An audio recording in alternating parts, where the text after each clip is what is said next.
Strait of Hormuz. Strait of Hormuz. The Strait of Hormuz. ये नाम आपने news में, वीडियोस में इतना सुन लिया है कि अब आपको शायद स्ट्रेट ऑफ हॉर्मुज का नाम तो याद हो चुका होगा। लेकिन एक सवाल है, जो रूट 1 महीने से बंद है, पूरी दुनिया में इसको लेकर कोहराम मच चुका है, उस पर सुपर पावर अमेरिका क्यों कुछ नहीं कर पा रहा है? इतना बड़ा देश अमेरिका, वो सुपर पावर बनने के लिए क्या कुछ नहीं करता, और वो स्ट्रेट ऑफ हॉर्मुज क्यों नहीं खुलवा पा रहा है? अमेरिका ना तो अपनी पावर का इस्तेमाल कर पा रहा है, और ना ही वो अपनी मिलिट्री का इस्तेमाल कर पा रहा है, और ना ही ट्रंप अपनी कूटनीतियों का इस्तेमाल कर पा रहे हैं। तो ऐसा क्या है कि स्ट्रेट ऑफ हॉर्मुज की वजह से अमेरिका इतना बंधा हुआ, इतना मजबूर क्यों है? चलिए इसे थोड़ा डिटेल में जाकर समझते हैं, आखिर प्रॉब्लम है क्या। देखिए, इसका जो कारण है वो थोड़ा टेक्निकल है और थोड़ा पॉलिटिकल है, और इसी कारण पर आज इस वीडियो में हम चर्चा करेंगे। मैं बिल्कुल सिंपल लैंग्वेज में आपको बताऊंगी, क्योंकि मेरे वीडियोस में मेरी कोशिश ये रहती है कि जो भी एज ग्रुप के लोग और दुनिया के किसी भी कोने से जो लोग मुझे देख रहे हैं, वो न्यूज़ को जब देखें, जब मेरे वीडियोस को देखें, तो उन्हें न्यूज़ आसान लगने लगे। तो आप सबसे पहले इस नाम को देखिए, स्ट्रेट ऑफ हॉर्मुज।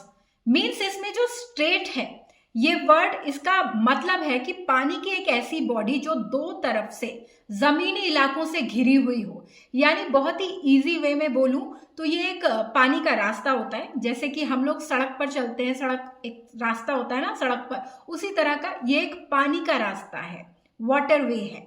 और स्ट्रेट ऑफ हॉर्मुज कोई अकेला स्ट्रेट नहीं है दुनिया में, जैसे strait of Gibraltar, strait of Malacca, strait of Bering, ये भी सब मरीन रूट ही है, मैरीटाइम रूट है। बट स्ट्रेट ऑफ हॉर्मुज को वर्ल्ड्स नैरोएस्ट सी रूट माना जाता है। स्ट्रेट ऑफ हॉर्मुज के बारे में और इसकी पूरी डिटेलिंग पर अगर आपको वीडियो देखना है तो यहाँ मेरा एक वीडियो है, इससे पहले मैं बना चुकी हूँ, उस वीडियो को जाकर आप मेरे चैनल पे देख सकते हैं। स्ट्रेट ऑफ हॉर्मुज काफी पॉपुलर है, उसका कारण है कि एक तो ये इकोनॉमिकली बहुत ही इम्पोर्टेंट है, और पूरी दुनिया के लिए, खासकर एशियन कंट्रीज के लिए तो ये बहुत बहुत बहुत इम्पोर्टेंट है। इसी स्ट्रेट से दुनिया का सबसे बड़ी मात्रा में ऑयल सप्लाई पास थ्रू होता है। यह स्ट्रेट दुनिया का सबसे नैरोएस्ट सी रूट भी कहा जाता है, जिसके चलते यहाँ शिप्स बहुत ही सावधानी के साथ गुजरते हैं, क्योंकि दोनों तरफ ये जो स्ट्रेट है वो जमीनी इलाके, मीन्स चट्टान है, बड़े बड़े पहाड़ है, वो उससे घिरा हुआ है, इसलिए यहाँ पर बहुत सावधानी बरतनी होती है। स्ट्रेट ऑफ हॉर्मुज का नॉर्दर्न हिस्सा ईरान के कंट्रोल में है, जिसे ईरान ने पूरी तरह से बंद कर दिया है। एशियन कंट्रीज और अमेरिका के अलाइज को भी इससे काफी प्रॉब्लम हो रही है। अब बात करते हैं, यूएस खुद इस स्ट्रेट को खोल क्यों नहीं पा रहा है। पहले इसकी टेक्निकल रीजन समझ लीजिए कि यूएस को प्रॉब्लम आखिर आ क्या रही है। चलिए एक एग्जांपल से समझ लेते। अगर यूएस स्ट्रेट ऑफ हॉर्मुज को टेक ओवर करेगा तो कैसे? सबसे पहला ऑप्शन उसके पास है नेवी का, क्योंकि सी रूट पर कब्जे की बात हो रही है तो नेवी को एज अ फर्स्ट ऑप्शन देखा जाएगा। यूएस के पास दुनिया की सबसे ताकतवर नेवी है, उसके पास ह्यूज एयरक्राफ्ट कैरियर्स हैं, उनके पास मॉडर्न बैटलशिप्स हैं, कुल मिलाकर उनके पास जो टेक्नोलॉजी है वो काफी एडवांस है। पर आप एक बात खुद सोचिए, जो कार्गो शिप्स होते हैं उनको अगर आपने कहीं किसी पोर्ट पर खड़ा देखा हो तो उससे आप अंदाजा लगाइए कि वो कार्गो शिप ही कितना बड़ा होता है। अब इससे आप अंदाजा ये लगाइए कि ये जो मॉडर्न टेक्नोलॉजी का एक अच्छा ह्यूज क्वांटिटी में एयरक्राफ्ट्स को कैरी करने वाला बैटलशिप होगा, वो कितना बड़ा होता है। और यहाँ एक बात जो गौर करने वाली है, जो नोटिस करने वाली है, वो ये कि fact about straight of Hormuz is कि वो दुनिया का सबसे नैरोएस्ट सी रूट है, जो कि सिर्फ 33 किलोमीटर्स का है। और इसी पतले सकरे स्ट्रेट पर एक पॉइंट ऐसा आता है जिसे चोक पॉइंट बोला जा रहा है आजकल इस वॉर सिचुएशन में, जहां से ईरान ने इसको बंद कर रखा है। वो जो चोक पॉइंट है, वो एक पॉइंट ऐसा आता है जहां इसकी जो चौड़ाई है, जिसे विड्थ बोलते हैं, वो सिर्फ और सिर्फ 3 और 3.5 किलोमीटर ही रह जाती है। वहां ऐसे बैटलशिप्स को कौन लेकर जाएगा, और कौन सा देश अपने बैटलशिप्स को वहां भेजेगा? क्योंकि काफी रिस्क है इसमें। मान लीजिए कि अगर ट्रंप ने कह भी दिया कि ठीक है, अपने बैटलशिप्स को हम इस एरिया में भेजेंगे, और बैटलशिप्स पहुंच भी गए, लेकिन ये सबसे बड़ा खतरा जो मैंने पहले ही बताया कि ये रास्ता बेहद पतला है, दोनों तरफ पहाड़ी इलाका है, और ये पहाड़ी इलाका भी कोई ऐसा वैसा पहाड़ी इलाका नहीं है। यहाँ चट्टाने हैं, और इन्हीं चट्टानों में ईरान ने अपने नेवल गन्स को लगा कर रखा है। और डिस्टेंस इतना कम है कि ये बैटल शिप्स ईरान के नेवल गन्स का बहुत आसानी से निशाना बन जाएंगे। और यही कारण है कि यूएस इस एरिया में अपने नेवल ऑपरेशंस करने में थोड़ा कतरा रहा है, थोड़ा बच रहा है कोई भी नेवल ऑपरेशन इस रीजन में करने में। एक इंपॉर्टेंट चीज है कि ईरान के पास काफी छोटी छोटी नेवल शिप्स और बोट्स हैं जिन्हें वो इस नैरोएस्ट पॉइंट पर आसानी से ले जा सकता है। अब मान लीजिए कि यूएस की एक बैटल शिप इस एरिया में पहुंच तो गई इस पॉइंट पर, लेकिन ईरान के पास तो छोटी छोटी बोट्स और शिप्स हजारों हैं, वो उतार देगा उन्हें।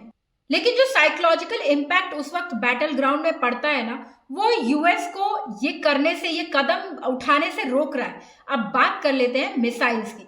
देखिए, जब ओपन ओशंस में बैटल शिप्स होती है ना, तो उनके रडार सिस्टम्स होते हैं जो मिसाइल्स को या अपकमिंग थ्रेट को डिटेक्ट कर लेते हैं, और इसके बाद एंटी मिसाइल फैसिलिटी का इस्तेमाल करके मिसाइल को रोकने के लिए बैटल शिप्स ओपन फायर कर देते हैं। ज्यादातर यही होता है, लेकिन ये भी तब पॉसिबल है जब आप ओपन सी में हो, खुले समंदर में हो, तो आप फायर कर सकते हो।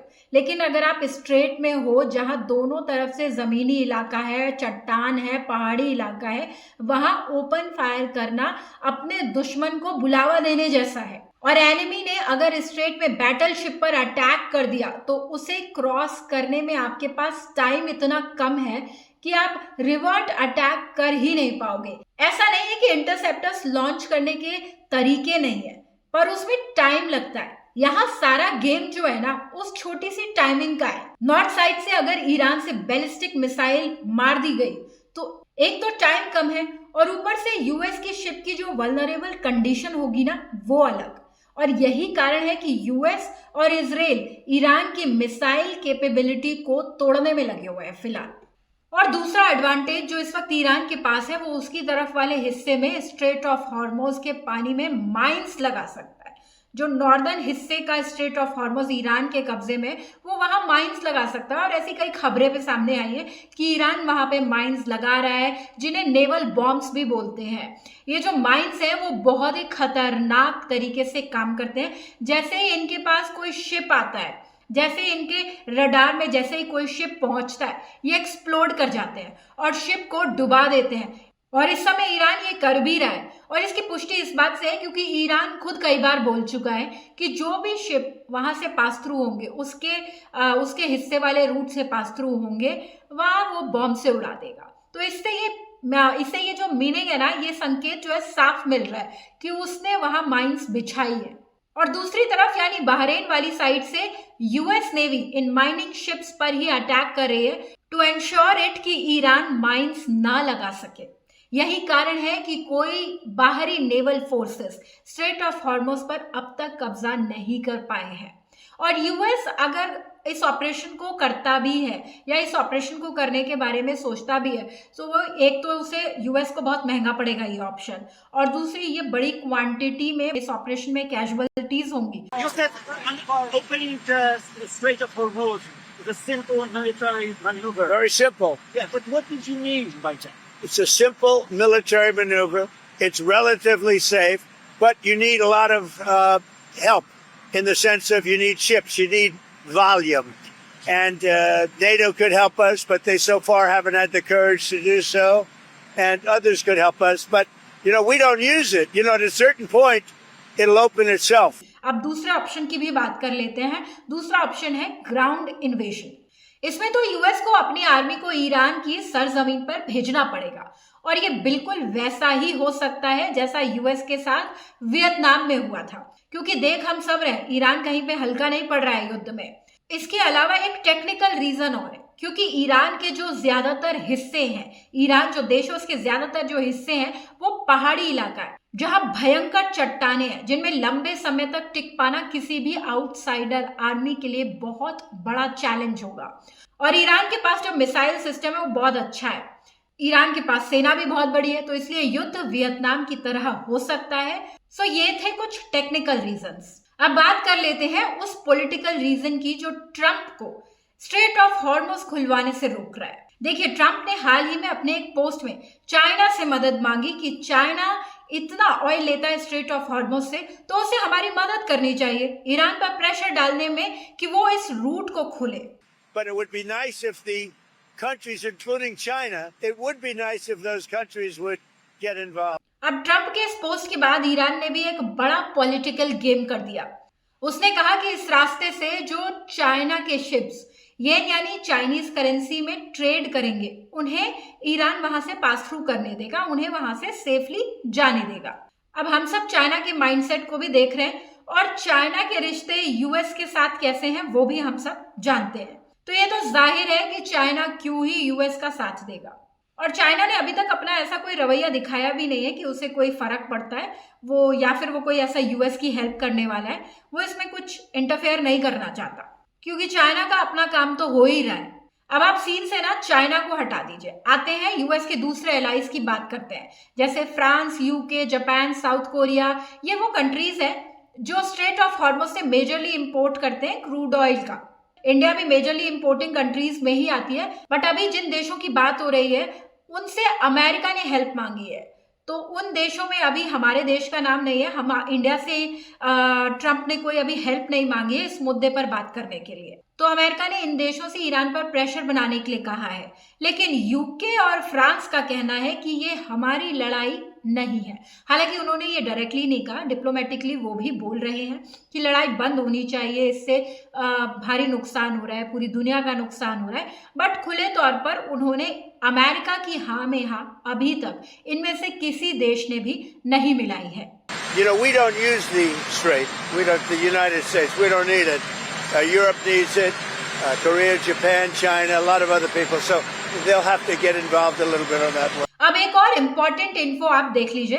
स्ट्रेट ऑफ हॉर्मुज को लेकर ये पॉलिटिकल रीजन आज की डेट में ईरान के लिए सबसे बड़ा वरदान साबित हो रहा है। यूनाइटेड नेशंस का एक कन्वेंशन है जिसका नाम है UN convention the law of C.